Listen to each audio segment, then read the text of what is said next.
안녕하세요. 스마트폰의 김대성입니다. 오늘은 지난 시간에 이어서 지난 시간에 예고해 드린 대로 사진의 보정, 그러니까 여러분들이 스마트폰으로 찍은 사진을 스냅시드라는 어플을 깔아서 보정을 하고 저장하는 법, 그것에 대해서 알아보도록 하겠습니다. 그럼 먼저 여러분들의 스마트폰을 꺼내서 구글 스토어 들어가셔서 스냅시드를 깔아야 되겠죠. 그 예전에 대면 수업을 하실 때 미리 깔아 놓으신 분들도 있겠죠. 지금 자신의 스마트폰에 스냅시드라는 어플이 없는 분들을 위해서 한번 들어가는 것을 한번 여러분들과 함께 알아보겠습니다. 먼저 구글 스토어에 이렇게 들어가시면 스토어 화면이 뜨죠. 거기에 스냅시드라고 해서 이렇게 검색을 하시면 여러 가지 보정 앱이 뜨는데 요 나뭇잎의 모양, 이 모양 스냅시드라고 있죠. 얘를 클릭을 하면 이렇게 스냅시드 해서 설치, 이제 저 같은 경우는 지금 설치가 됐으니까 설치됨으로 떴습니다만 설치하기 버튼을 딱 누르시면 이것이 여러분들의 스마트폰 바닥에 깔리게 되겠죠. 그러면 깔린 스마트폰을 한번 보면서 여러분들과 함께 이 스냅시드를 어떻게 이용하는지 그것에 대해서 알아보는 시간을 가지도록 하겠습니다.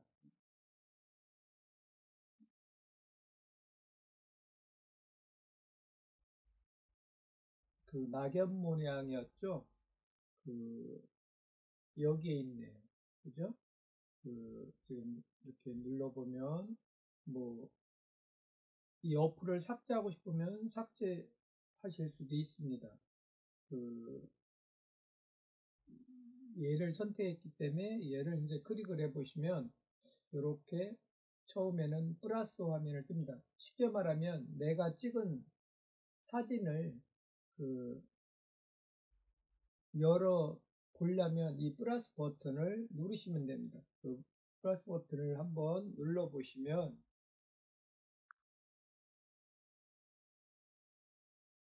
뭐 최근 뭐 이렇게 쭉 나오고 해서 여러분들이 그동안 쭉 찍은 사진들이 나올 것입니다. 그러면 제가 풍경 사진을 한번 열어보겠습니다. 두 번째 풍경 사진을 하나 열어보겠습니다. 풍경 사진을 한번 열어보면 아랫부분에는 뭐 스타일이라고 되어 있고 도구라고 되어 있고 뭐 내보내기 또 이렇게 되어 있지 않습니까? 그러면 이번에는 도구 부분을 한번 보겠습니다. 가운데 도구라고 쓴 거를 클릭을 하시면 이렇게 뭐 기본 보정, 선명도, 커브, 화이트 밸런스 등등등 해서 그 아래 프레임까지 이것이 보정 도구들입니다. 다시 아래 도구라고 쓴 거에 왼쪽 스타일이라는 데를 눌러보겠습니다. 처음 사진을 이렇게 열으면 요 아래 여러 가지 스타일이 지금 나옵니다. 마지막 편집이 있고 이 마지막 편집은 자신이 어떤 사진을 보정했을 때 보정을 하고 나서 스마트폰을 끄고 다시 어떤 사진을 열면 자기가 그 스마트폰 사용을 해서 마지막 보정한 것이 맨 앞에 옵니다. 두 번째 사진을 이렇게 클릭하면 세 번째 사진을 클릭하면 네 번째 사진을 클릭하면 위에 사진이 클릭을 할 때마다 이렇게 사진의 색감이나 분위기가 바뀌죠. 지금 대략 이해하실 수 있겠죠? 스타일은 이렇게 한 번의 클릭만으로 내가 찍은 사진을 지금은 흑백 사진으로 바뀌었죠. 흑백 사진도 요런 톤도 있고 또 요런 톤도 있고 이렇게 지금 아래에 보면 뭐 이렇게 체크가 돼 있죠. 체크 표시가 있고 X 표시가 있어요. 저장을 안 하고 싶으면 X 누르면 되고 V 표시를 누르면 저 위에 지금 사진상 흑백으로 된 것이 나온다는 뜻입니다. 손가락으로 슬라이딩을 이렇게 해서 다시 처음 정도로 가보겠습니다. 자, 나는 예를 들어서 요 정도로 스타일을 잡아 보겠다 라고. 그러면 지금 사진 체크는 스무스라는 걸 지금 SMOTH 스무스라는 걸, 즉 부드럽게라고 한 그 부분에 지금 클릭이 돼 있고, 여기 그 아래 갈매기 표시 완성 버튼을 눌러 보겠습니다. 완료 버튼을 누르면 이제 그 부분은 된 겁니다. 이대로 이제 나는 더 이상 보정하기가 싫다라고 생각이 나신다면 오른쪽 아래 내보내기 여기를 클릭을 하시면 이렇게 내보내는 여러 가지가 나옵니다. 공유, 이 사진을 다른 사람과 공유하거나 다른 웹에서 열고 싶으면 공유를 눌러야 되고, 나는 이 사진을 하고 싶으면, 그냥 저장하고 싶으면 저장을 누르면 지금 요 위에 스타일만 적용된 게 찍히는 겁니다. 그러면 공유를 한번 제가 눌러볼까요? 공유하면 어디다 공유할 것인가가 나옵니다. 예를 들어서 내가 이것을 밴드에 올릴 수도 있고 카카오톡에 올릴 수도 있고 누구에게 메시지로 연결해 줄 수도 있습니다. 물론 나한테 내 스마트폰에다 보낼 수도 있습니다. 아니면 메모장에다 보낼 수도 있고요. 예를 들어서 메시지를 눌러보겠습니다. 메시지를 하면 누구한테 보낼 건가를 이제 찾아야 되겠죠? 그러면 뭐 이렇게 자기가 찾아야 되는 뭐 그런 게 있겠죠. 김나영 선생님한테 이렇게 완료를 누르면 그 사진이 김나영 선생님한테 전송되는 것입니다. 자, 다시 사진으로 돌아왔습니다. 이번에는 내가 보정하고자 하는 그 사진 도구를 눌러 보겠습니다. 도구를 누르면 다시 이렇게 쭉 뜨죠.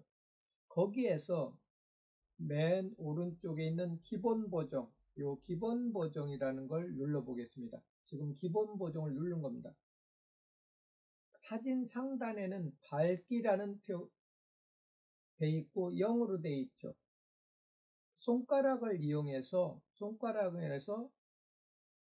우측으로 하면 위에 플러스가 되면서 내 사진은 점점 밝아지죠. 손가락을 왼쪽으로 이렇게 내리면 사진의 밝기가 어두워지죠. 지금 내 사진이 어두워졌죠. 그러니까 우리가 사진을 찍다 보면 너무 어둡게 찍히거나 혹은 너무 밝게 찍히거나 하는 사진을 이 밝기를 이용해서 조절을 이렇게 하시면 됩니다. 만약 이 사진을 이 정도 밝게 하는 게 좋다 그러면 플러스 54에서 멈춰야 되겠죠. 그 상태에서 손가락을 위아래로 움직여 봅니다. 그러면 이렇게 해보면 지금 창이 떴죠. 이렇게 딱 밝기, 대비, 채도, 분위기, 하이라이트, 음영이 됐죠. 지금 밝기에 파란색이 들어왔죠. 지금 밝기 보정이 그렇게 된 겁니다. 그 손가락을 띄지 말고 위로 올리면 대비에 지금 불이 들어왔죠. 그러면 대비 보정을 할 수 있는 겁니다. 예를 들어서 조금 손가락을 띄지 말고 더 위로 올려볼까요? 채도에 불이 들어왔죠. 그러면 손을 놓으면 위에 채도라고 되어 있죠. 그 상태에서 손가락을 잘 올리면 지금 아래 사진 색감이 빠졌죠. 오른쪽으로 가면 막 색감이 더 진하게 들어가죠. 이렇게 채도를 조절할 수 있습니다. 자기가 나는 사진이 너무 컬러풀한 건 싫다 그러면 이렇게 채도가 마이너스로 가야 되겠죠. 나는 내가 찍은 사진은 0이었는데 이거보다 색감이 더 이뻤으면 좋겠다 그러면 오른쪽으로 이렇게 가야 되겠죠. 그래서 요 정도 한 것이 마음에 든다. 그러면 이번에는 다시 손가락을 아래로 하면 아까 그 표가 나왔죠. 아래로 한 상태에서 손가락 제가 이게 지금 빠져나갔어요. 자, 아래로 이렇게 한 상태에서 위에 분위기 하이라이트를 이렇게 놓고 손가락을 껴보습니다. 그러면 위에 하이라이트가 0으로 되어 있죠. 좌우를 이렇게 해보면 이건 뭐냐면 내 사진의 가장 밝은 부분은 좀 빛을 줄이고 싶으면 내리는 거고 내 사진의 밝은 부분을 더 밝은 부분만 더 밝게 하려면 오른쪽으로 가는 그런 기능입니다. 대략 이해하셨죠? 그 기본 보정을 다시 한번 그렇게 보겠습니다. 그 기본 보정을 손가락 꾹 눌러서 이렇게 아래를 내려보면 밝기도 있고 대비도 있고 채도도 있고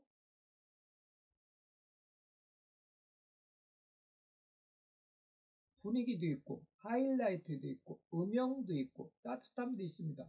요거만 기본적으로 한 상태에서 이 갈매기 완료 버튼을 눌러도 충분히 사진은 좋습니다만 더 정교한 보정을 해보기 위해서 그래서 마음에 들면 이제 갈매기 표시를 딱 클릭을 하면 요 아래 지금까지 보정한 건 사진에 적용이 되고 요 아래 다시 스타일 도구 내보내기 요 기본 항목이 왔습니다. 그럼 다시 도구를 클릭해 보겠습니다. 아까 기본 수정을 했죠. 이번에는 선명도 역삼각형으로 되어 있는 선명도를 클릭해 보겠습니다.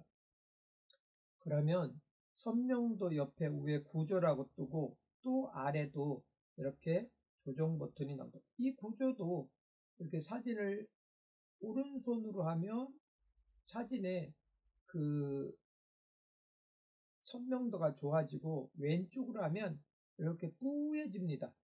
이렇게 부드러워집니다. 그러니까 나는 선명한 게 좋다라고 하면 또 오른쪽을 가야 되겠죠. 그래서 다시 그 아래 조정 표시를 눌러보면 요번에는 선명하게 있습니다. 구조도 있고 선명하게 있는데 요 선명하게를 한번 해보겠습니다. 오른쪽으로 가면 사진이 선명하게 됩니다. 그냥 왼쪽으로 가면 기본이 되고 내 사진을 아까 더 선명하게 하려면 이렇게 선명하게 가시면 되는 것입니다. 다시 완성을 누르겠습니다. 갈매기. 그러면 다시 도구함이 떴죠. 요번에 도구를 클릭해 보겠습니다. 요번에는 커브라는 게 있습니다. 커브. 세 번째 커브를 눌러 보겠습니다. 커브를 누르면 지금 이렇게 제가 잡아보면 이렇게 위아래로 이렇게 손가락으로 잡으면 잦은 부분을 기준으로 이렇게 자 올리면 내 사진이 커브를 중심으로 밝아지죠. 내리면 이렇게 커브를 중심으로 어두워지죠. 이렇게 커브를 가운데 찍어 놓고 그 아래를 이렇게 내리면 위는 반대로 선이 가죠. 이렇게 하면 또 그 반대로 되죠. 이렇게 커브는 이렇게 살짝 S자로 주는 게 내 사진을 도드라지게 합니다. 이것을 원래 정밀하게 다루는 강의는 혹시 대면 수업의 기회가 있으면 자세히 알려드리겠습니다. 기본적으로 이렇게 S자 구도로만 해도 내 사진은 보다 더 선명해집니다. 그 아래 그 검은색 사각 이렇게 손을 올리면 스타일입니다. 스타일을 클릭을 하면 그 커브를 자동으로 줄 수 있는 게 여러 개 뜬 겁니다. 예를 들어서 소프트 컨트라스트 누르면 지금 커브가 살짝 꺼졌죠. 그 다음에 그 위에 하드 컨트라스트를 눌러볼게요. 커브가 좀 이렇게 더 크게 이렇게 여러분들이 이렇게 자동을 이용해서 커브를 주셔도 됩니다. 자기 사진을 보면서. 뭐 초보자들은 이 부분이 더 편하겠죠. 이렇게 한 번에 갈 수 있으니까요. 그러면 이번에 도구를 다시 한번 클릭을 해 보겠습니다. 도구를 한번 클릭을 해 보시면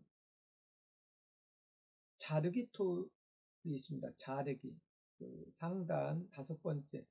자르기 툴. 우리가 많이 써야 될 부분이죠. 나는 이 사진을 지금 자르기 표시를 하니까 자르기 표시가 됐습니다.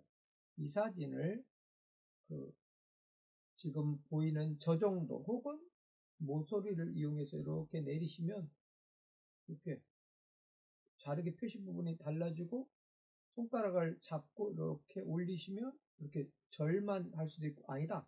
나는 이렇게 요 탑하고 요 배기록 부분만 나는 이렇게 사진을 써야 되겠다. 이렇게 된 상태에서 갈매기 완성 표시를 누르면 그 탑 부분만 이렇게 자르기로 완성이 되는 것입니다. 그래서 나는 이제 이 사진을 그만 보정하겠다. 그러면 내보내기 해서 뭐 그냥 저장을 누르면 딱 지금까지 한 보정이 막 자동으로 저장이 되면서 내 스마트폰에 사진이 저장된 것입니다. 다시 다른 사진을 한번 해보겠습니다. 다른 사진을 하려면 열기 해서 또 사진을 찾아와야 되겠죠. 그래 이제 해보면 아까 그 내가 보정한 사진과 그 보정한 사진, 보정했던 원본과 보정한 사진이 다 지금 여기 있죠. 이번에는 이렇게 지금 대청호를 배경으로 있는 제 모습입니다. 그 제 모습의 사진을 열고 뭐 스타일은 두 번째, 세 번째, 네 번째, 네 번째가 괜찮은 것 같네요. 그러면 네 번째로 해놓고 갈매기 완성 표시를 누르고 도구를 눌러서 쭉 띄워서 이번에는 방금 배운 자르기 툴로 가셔서 이 사진이 내가 너무 작게 보이니까 모서리를 이용해서 이렇게 잘라서 이동을 해서 이 정도 구도만 잡고 이렇게 완성을 시켜 보겠습니다. 갈매기.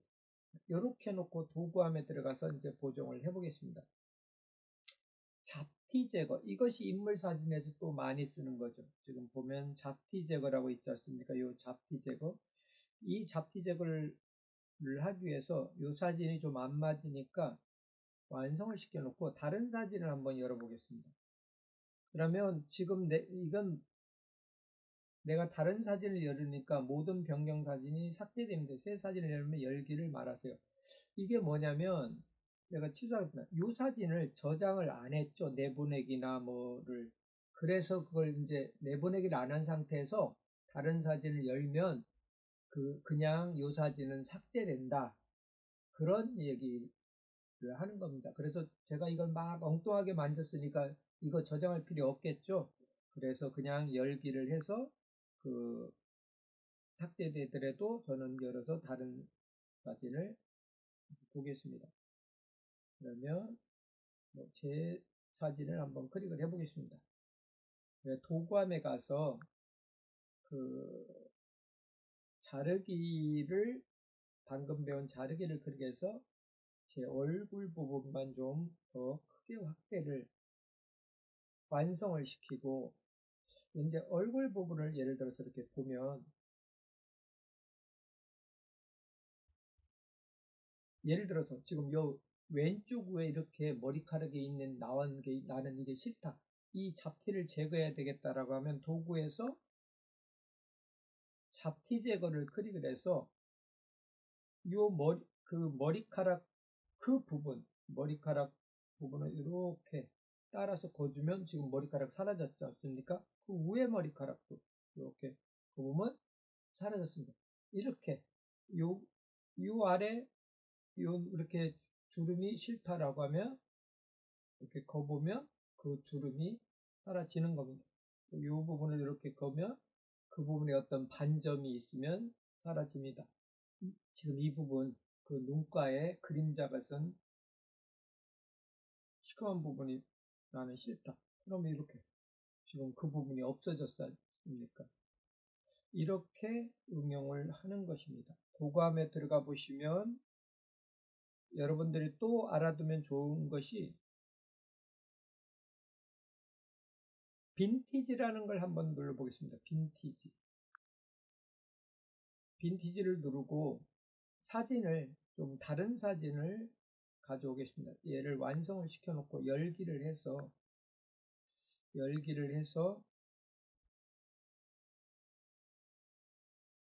아리따운 아가씨 사진을 열어보겠습니다. 그래서 도감에 가서 빈티지라는 걸 한번 알아보겠습니다. 자, 이 아래 여러 가지 예제 사진이 떴죠. 1번을 클릭해보겠습니다. 위에 사진이 변했죠. 2번을 클릭해보겠습니다. 색감의 분위기가 달라지죠. 요것이 빈티지의 역할입니다. 좀 빈티지스러운 색감으로 지금 바뀌는 겁니다. 내가 찍은 사진이 나는 원래 찍은 사진보다 요런 분위기가 나는 좋다. 혹은 요런 분위기가 좋다. 혹은 요런 분위기가 좋다. 자기가 원하는 그런 빈티지 색감을 12가지 중에서 고를 수가 있습니다. 물론 이렇게 지금 자, 요 분위기가 좋다라고 했을 때 그 상태에서 요 아래 조정이라는 걸 이렇게 해보시면 그렇게 한 상태의 사진을 지금 이렇게 밝기가 되어 있어서 밝기를 또 수정할 수도 있습니다. 빈티지 된 것을 선택한 상태에서도 그 사진에 대한 밝기 혹은 조정을 다시 눌러서 그 빈티지에 대한 강도, 빈티지를 강하게 할 것인지 빈티지를 좀 약하게 적용할 것인지 그것도 선택을 할 수 있는 좋은 기능입니다. 즉 감성적 분위기를 표현할 때 이 부분을 쓰면 아주 좋겠죠. 그래서 마음에 들면 완성 버튼을 눌러서 다시 도구함을 클릭을 해보겠습니다. 그래 여러분들이 또 알면 좋은 것이 쭉 있는 데서 요 인물 사진입니다. 인물 사진. 요 인물 사진을 한번 클릭을 해보겠습니다. 인물 사진을 클릭을 한 상태에서 요 아래 보면 여러 가지가 나옵니다. 그 중에서 예를 든다면 부드럽게 완 하면 사진이 더 내 인물 사진이 부드러워지고 투 하면 더 부드러워지고 눈 완을 클릭해 보겠습니다. 눈 완을 클릭하면 눈의 완의 분위기가 달라지는 겁니다. 자, 피부 조정에서 피부 보정을 해보겠습니다. 피부 보정을 들어갑니다. 여기 상단에 피부 보정 플러스 1이죠. 오른쪽으로 이렇게 막 뽀샤시가 되죠. 왼쪽으로 가면 이 사람 얼굴이 자 얼굴 보면서 오른쪽으로 막 가면 뽀샤시가 더 막 되는 겁니다. 왼쪽으로 내리면 원래 사진으로 돌아가는 것이고요. 또 이 조정을 클릭해 보면 눈동자 보정이라는 걸 클릭해 보면 이렇게 눈동자를 확대해 놓고 보겠습니다. 오른쪽으로 가고 왼쪽으로 가보겠습니다. 자, 왼쪽으로 가면 눈이 이렇게 지금 소프트하게 부드러워졌죠. 오른쪽으로 올리면 지금 눈이 선명해지고 있죠. 그렇게 자기가 적당하게 해야 되겠죠. 막 너무 선명하고 귀신 같죠. 그래서 눈도 이렇게 보정을 할 수 있는 겁니다. 다시 완성을 누르고 도구함에 가서 보시면 도구함에서 뭔가 하나를 클릭해보고 해보시면 대부분은 아시는 겁니다. 제가 지금 이 많은 것을 다 하면 시간이 많이 걸리는 관계로 오늘은 여기까지만 하고 그 추후에 그 대면 수업의 기회가 있거나 또 강의가 진행되게 되면 해보겠습니다. 혹시 궁금한 건 저에게 그 문자나 전화를 주셔서 질문하셔도 됩니다. 어떻게 좀 도움이 되셨나요? 지금까지 여러분들과 함께 내가 찍은 사진을 보정하는 법, 그 보정법을 어플이 스냅시드를 이용해서 어떻게 보정하는지 기본적인 것들만 알아보았습니다. 워낙 어플의 도구함이 많고 또 각 도구마다 들어가면 세부적으로 조절하는 것들이 있는데 그것까지는 세세히 해볼 시간이 없었습니다. 추후에 기회가 되면 스냅시드에 대해서는 좀 자세히 알아보는 시간을 가지도록 하겠습니다. 첫 번째 시간과 더불어 오늘 두 번째 시간으로 이 영상 강좌의 마침과 동시에 아마도 이번 학기 강의가 마치는 걸로 알고 있습니다. 여러분들 그동안 수고하셨고요. 이 코로나 사태 늘 건강 조심하시기 바랍니다. 감사합니다. 수고하셨습니다.